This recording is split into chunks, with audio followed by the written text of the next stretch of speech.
You're listening to Seamside, where we explore the inner work of textiles. I'm your host, Zach Foster, and today we sit down with my good friend, and probably yours, Heidi Parkes. And before we sit down and chat with Heidi for a few minutes, just a couple of words of announcements. I don't even know what words of announcements are, but one, a note of gratitude. This goes out to all the good folks over at the Nook who make projects like Seamside possible. Thank you so much. I couldn't do it without you. And speaking of the Nook, we are having a BLAST over this new Destroy This Quilt-a-thon that we're doing. We are trying things we have never tried before, y'all. I can't tell you the amount of comments that are blowing up my Nook inbox. People love it. People are stretching. So if you find yourself curious about how do I work with two types of energy at once in my quilt work? How do I work with creative energy, but also transformative or AKA maybe sometimes destructive energy? And in the end, bring it all together into one project and make something beautiful. If you're up for that kind of roller coaster ride with us, I hope you'll join us. I promise you, it's not too late. When I'm planning these prompts, I think each one should take 1 to 2 to 3 hours if you're a real workhorse, but no more than that. So even if you're joining this now, you can get caught up and be with us for the rest of the quilt-along. It'd be a pleasure to have you with us. So check out the link in the show notes below to get started on the Nook with Destroy This Quilt. And let's see what beautiful things we can make together this year.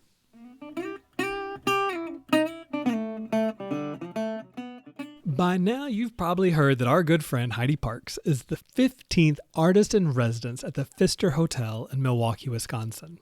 I know I talk about Heidi like everybody knows her, and if you've been in my orbit for very long, I'm sure you've heard me mention her name at least once or twice. We're both former public school educators turned professional working artists and have been friends for almost a decade now. If you're not familiar with Heidi's work, she documents her life in quilts, tracking days, places, and memories through applique and embroidery. In this conversation, I call Heidi up and she gives us an inside glimpse to this new residency she'll be doing for the entire year of 2024. It's something she's tried out for 3 times before and never got it until now. She decided to take a break for a while, and just when she did, you know how these things work, something unexpected happened. The Pfister Hotel reached out to her. So the last few weeks have been a flurry for her as she's having to transition from a home studio to a public space, all with a really quick turnaround. Over the course of various phone calls and text messages, I began to hear potential glimmers of change in Heidi's approach to art making, and so I invited her here to join us on Seamside so that we can document where she's at now in her practice and where she ends up by the end. So this conversation is perfect for anyone who's ever, 1, applied for something and didn't get it. I'm raising my own hand here. 2, if you have any interest in setting up a public studio and what benefits and challenges that might bring.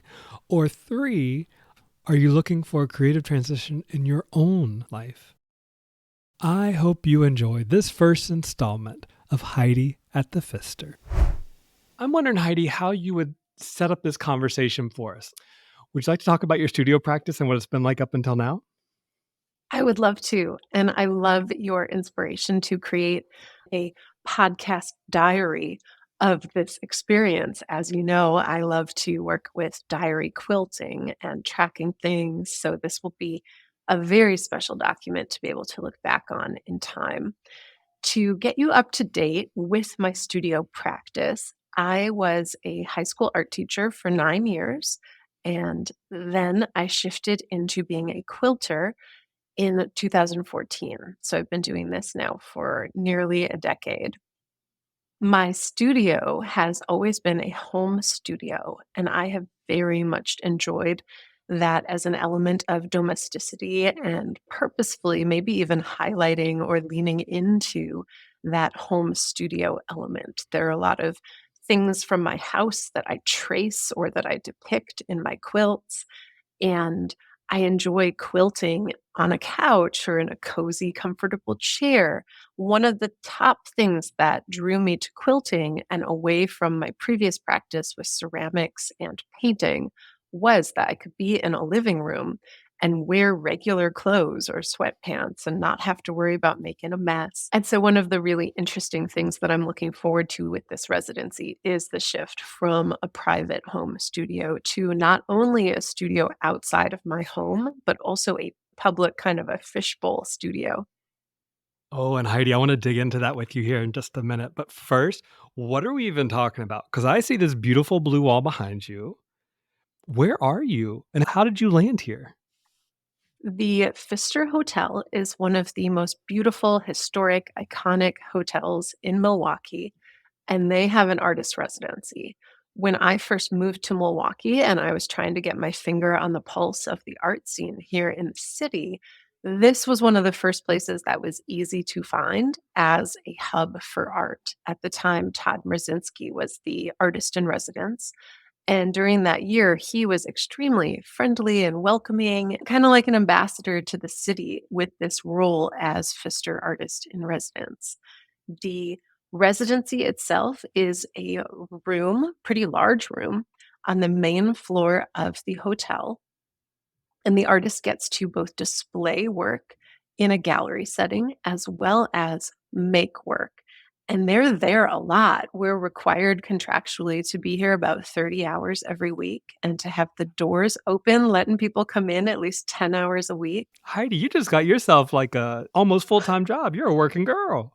I sure am. I got deja vu from when I was a high school art teacher. Major difference is I still get to be a night person and not a morning person. I get to set my own hours and I get to choose when the studio's open. For example, right now those doors are closed so we can record. And I am the 15th artist in residence. So they have had a robust tradition of artists in residence here. The first resident was Reginald Baylor. He is a painter, and he has a painting at the Milwaukee Art Museum. He's become an incredibly established artist and an important part of the art community here in Milwaukee. So you're number 15. Have there been any other textile artists before you, Heidi Parkes? Actually, there have been a lot of textile artists. Most recently was Rosie Petrie. She is a quilter and made beautiful portraits in her quilts. So, depicting a lot of people. I'm much more of an abstract quilter. She's more representational. Also in 2018, we had Stephanie Schultz, who is a fashion person. She's made incredible steampunk and Victorian clothing and put on a masquerade ball as part of her events that she put on. And then we had Nikki Johnson. She's a fiber artist with lots of mixed media. So sometimes she uses ceramic plates, other times she makes art out of condoms. That's a piece, again, that is owned now by the Milwaukee Art Museum. Then the first textile artist that they had in the residency was Timothy Westbrook. You might recognize his name from Project Runway. He was the artist in residence in 2012 and made some awesome hand woven fabric using cassette tapes. So Heidi, this is really a testament to, in my mind at least, trying and trying and trying. Because you've applied for this residency before, right? And you didn't get it the first time. Mhm. Yeah, I applied 3 times, and all times I did get to be a finalist, and that was truly an honor and a special opportunity in itself. I got to be part of a finalist exhibition. The last time that I applied was in 2000, the end of 2000, so I would have been the 2019 resident artist, and I just don't have enough energy to keep applying to all of the things every year. I'm sure you know that too. And I decided at that point to shift, try a new game, and I started applying instead to the Mary Knoll Fellowship. And I was a finalist for that 2 years in a row, and that was an exciting way to get to know a different part of the Milwaukee community. What would you tell yourself back in 2019 after your third rejection from this particular residency? And I'm asking probably selfishly because just this morning, my partner and I were in the kitchen talking about, am I going to apply for this 3-year residency that I've applied for in the past and was really excited about and made it pretty far, but then didn't get it. And it was such a blow that it's hard for me to wrap my brain around it at the moment. but I'm wondering how it feels to be you right now sitting in the Pfister Hotel after having 3, let's say, failed attempts going into it.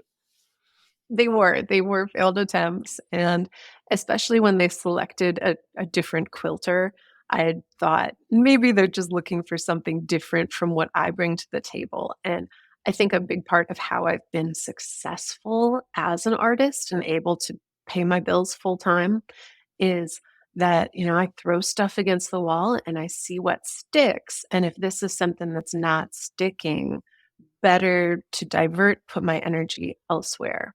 So as I think about you applying, you got darn close that first time. You got to the very last hurdle as a finalist. This I made residency, it to there's just alternate. Yeah, that's pretty good. It ain't yeah, getting it. this residency, you just either are a finalist or you're not, and then you get it or you don't. Yep. So I would say that clearly there is something sticky for you with that residency where they're seeing some potential. And I always like to spin around and put myself in the shoes of the institution or the place and think from their point of view, what are they looking for and what's balancing things out? And I started to learn, at least with the residency, that they've got it's not like just an art fellowship, like the Mary Knoll Fellowship, where they're trying just to select the best, most high quality, worthy artist, whatever that is, if that's, can even be ascertained. But looking for a Pfister artist in residence is more complicated than that because they are looking to support a very talented artist, but they're also looking to create a special experience for their guests. They want a variety of types of people and subject matter. And so from their point of view, it's complicated. And having that opportunity to see what slides in one year versus another year is really nuanced. Therefore, when I think about you applying, I think like give them a couple chances to choose you. What worked out amazing for me is that I did let go a little bit of thinking about being the Pfister artist in residence. I focused on other things. I was a finalist a couple times for the Knoll, and then I thought that's several days of my life. It's kind of an expensive residency to or a fellowship to apply to. And I thought, let me take a beat and see if maybe Heidi in 5 years or in 10 years is the person that would be a good fit. So, having taken a beat from the Pfister, they called me up and said, "Hey, are you potentially still interested in doing this residency? Because you're on our short list of people we're thinking about." And we had a few conversations and realized that it would be a wonderful fit. So this is not something that I applied to again, but them being in charge of their own residency, they don't have to do the application system the same way every single time because they've got a nuanced, wide range of things they're trying to achieve.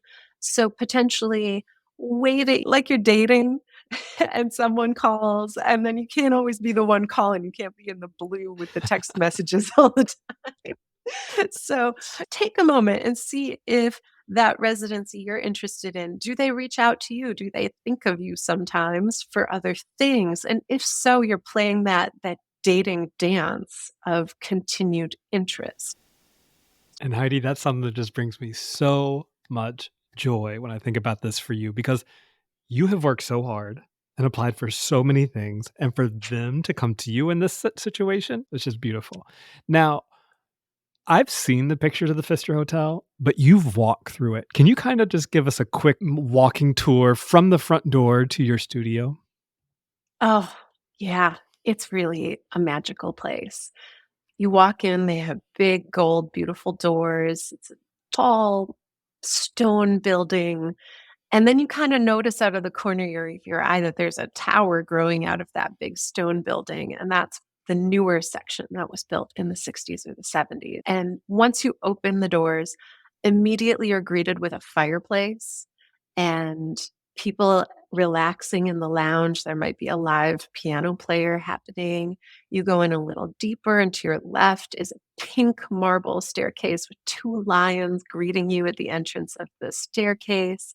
And you go in a little deeper and you start to notice there's Victorian era art everywhere. There's a painting of a woman catching the stars in her scarf. There's a painting of a woman with a teapot and a pastry ready to greet you. There's a romantic couple under a tree underneath the concierge desk, and you look up and you're struck by a mural on the ceiling of cherubs dancing around in a circle. From there, you'll turn right. You'll pass the cafe where you can get a little pastry, a little coffee. Then you'll start to see the art's changing. There's some contemporary art. And immediately then to your left, you'll see two great big giant glass windows and a pair of French doors with my studio in it.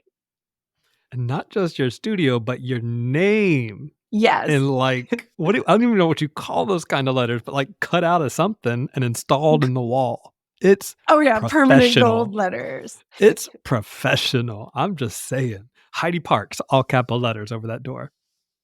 So then now we're in your studio slash gallery slash hangout space. It's a beautiful blue that you've had it painted. You've outfitted it with furniture and your work. Can you give us an idea of what that looks like and what that space feels like for you? Being used to a home studio, I wanted a slightly cozier feel than a typical art gallery. So you walk in, and if I'm having a good day, you'll see me in a wingback armchair at a wooden table, quilting or sewing or doing something with my hands instead of a computer screen. And at that moment, when you see me, there won't be any glass between us. There'll just be open French doors, and we can strike up a conversation as you step into the room. I might then invite you to take a seat to my left in a blue velvet couch with a lovely wooden modern coffee table in front of it. And I went for a couch. Number 1, because sometimes I like to quilt at a couch. Number 2, because I would like people to see my art as something that they can buy and invite into their home. And a quilt at first glance is a very large item. And you might think, I don't have room for art that big in my house. It could be in the art museum, but not my home. And that way, over the couch felt like a nice classic place to put some of my smaller works of art, either the kind that's stretched on a wooden frame or just a 40-inch by 40-inch baby quilt size work of art. Then you'll spin around, and that's an area that is likely to have an in progress quilt on it. I have my little piece of wood that I can pin my current work in progress to. And I like that as a way of helping people understand quilting. A lot of folks who come in, they might not know that the word or idea of quilt is the stitching that fuses the 3 layers together. They might think that quilt means the patchwork or the applique. So I can start to unpack some of that vocabulary for them and show them an in progress quilt as well. But the funny thing, Heidi, is knowing your practice like I do, is you're not really a wall quilter, right? Like you don't necessarily work with a design wall. You prefer to just throw things out on the floor. So this kind of, I guess, leads me to the next thing I wanted to ask you about, which is how do you see yourself inhabiting the space? I see myself being pretty interested in what it'll feel like to have a clear delineation between when I'm working and when I'm not working. That's one of the common challenges for the home office is I'm working, but then let me cook some lunch and then let me just change the things over from the laundry to the dryer. And that kind of back and forth, I think serves me really well on a regular basis, but I think it also has me wondering, do I work 40 hours a week or 50 or 60 or 80? I can't really answer that question because it's all intermingled. So by coming here instantly, then I know when I'm working and when I'm not working. And that I think will be fascinating. I can see how that would definitely be an asset, right? Because I know that the way I spend my time each day is really muddy, right? Like right now, I'm sitting here with my computer talking to you for Seam Side, but the computer is sitting on top of a quilt that I'm working on with Amanda Nadig, and I've been working on that the rest of the day. So what am I doing right now? Like I'm not quite sure, so I can see how the distinction would be really nice. But I'm sure it also comes with challenges. I mean, I know one thing right off the top of my mind is when you were giving me the FaceTime tour of your studio the other night, you had a suitcase in the studio with you. And I'm like, are you going to wheel that back and forth every day? That's my plan.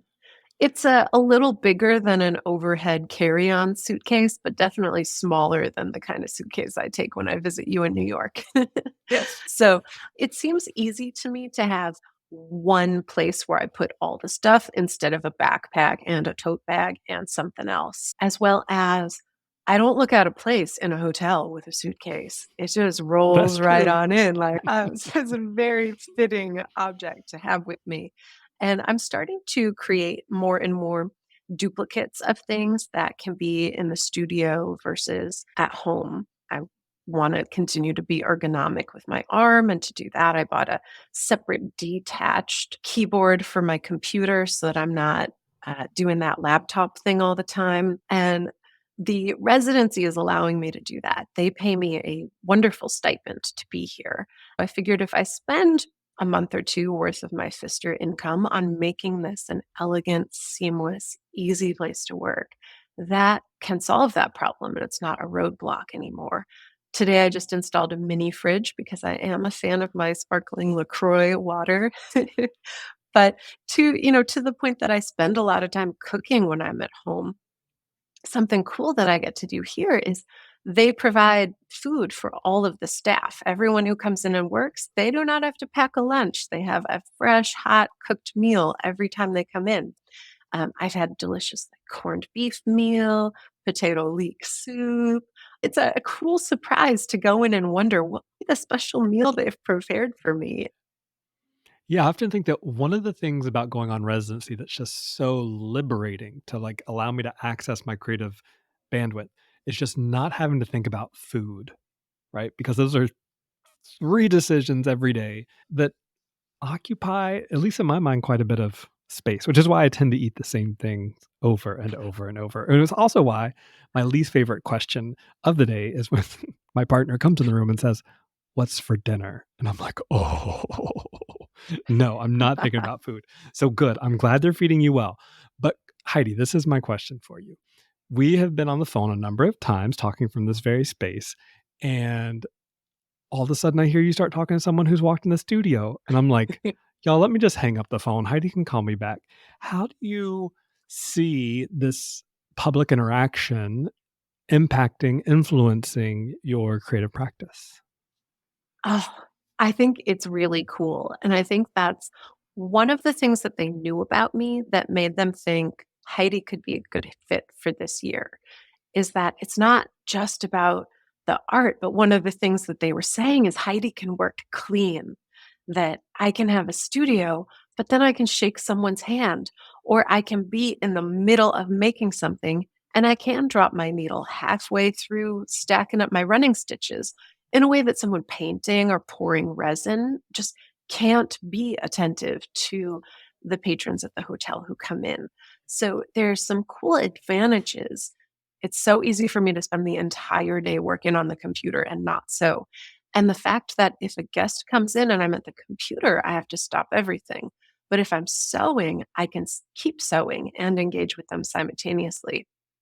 That's my real dream that I'm going to be more productive doing more sewing here.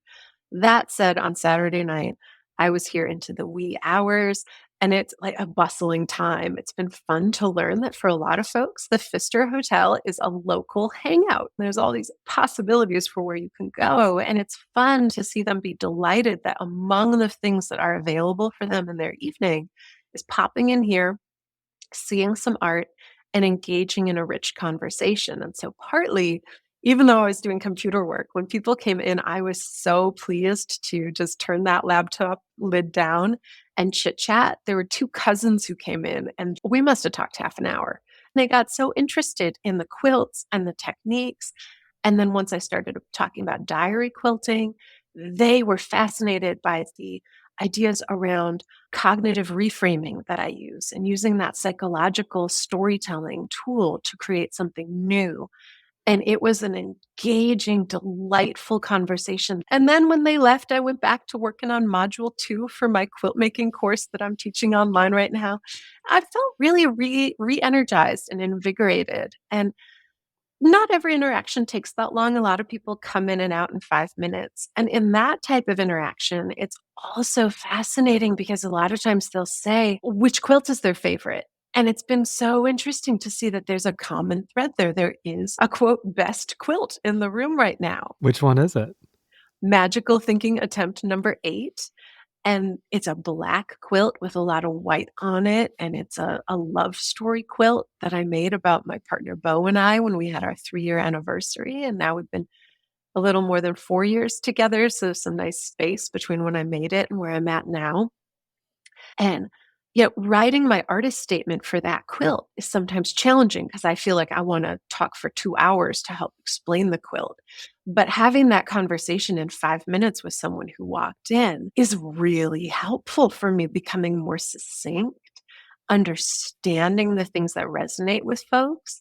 There's a quilt in here called Verdant Aim Nimble Soften, and it's a diary quilt that I made for 2021. I was looking back at it, and to me, I took the calendar and I just put the calendar in a perimeter in a U shape around the edge of the quilt. So for me, I can't not see the calendar when I look at it. It always looks like January in the top left corner and December in the top right corner.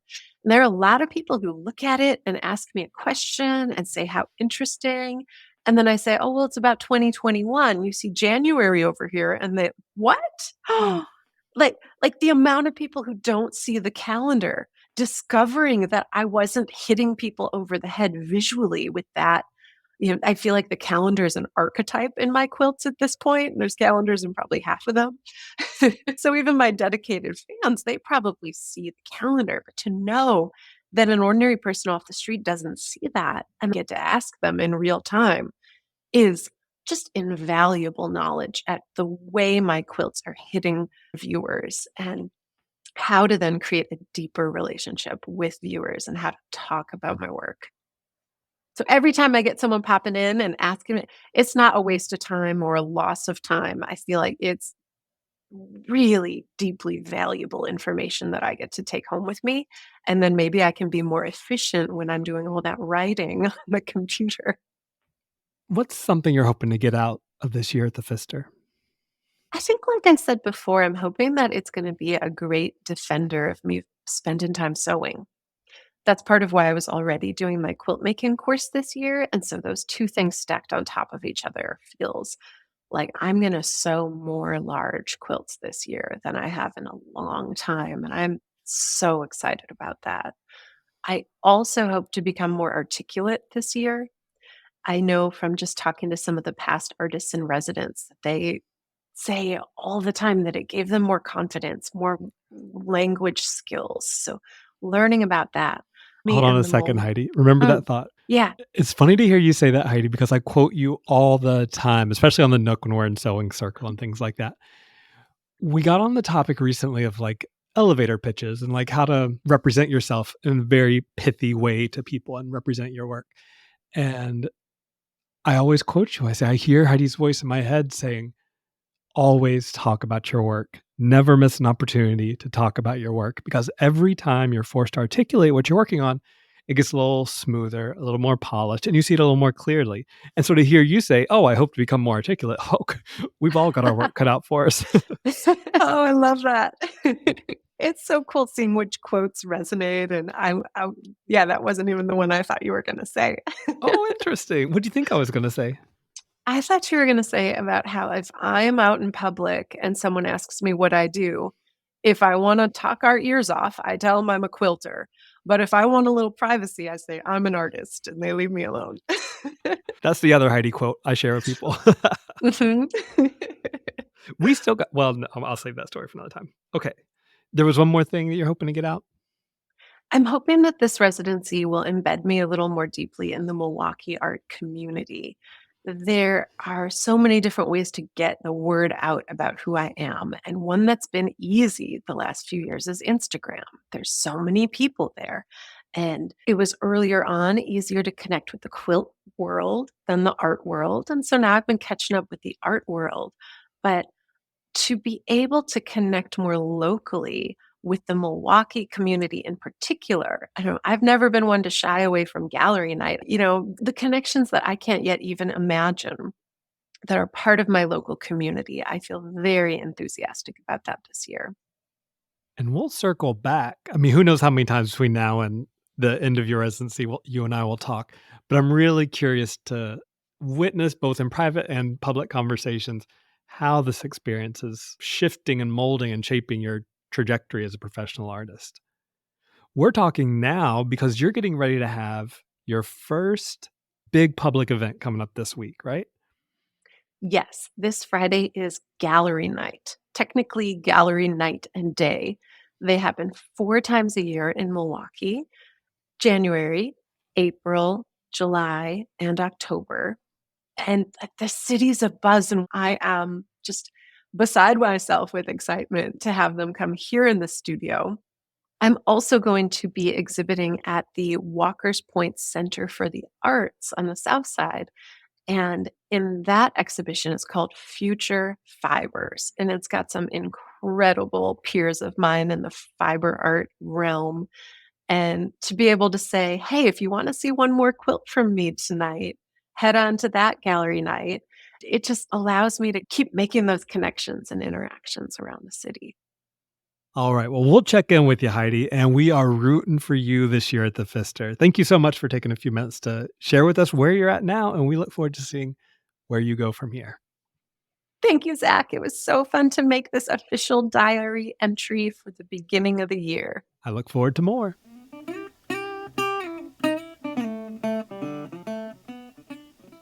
I'm so excited for everything that Heidi has in store, and we'll see when the next time we talk is. Be sure to follow her on Instagram if you're not already, so you can see the images of the place that she's talking about and see firsthand the work that she's making while she's there. Between now and next time, I hope our paths cross again soon. Maybe, just maybe, you'll come destroy a quilt with us. Wouldn't that be something? All right. I hope you're up to something good. I hope you're sewing something good. And I hope to see you soon. Maybe on the Nook. Who knows?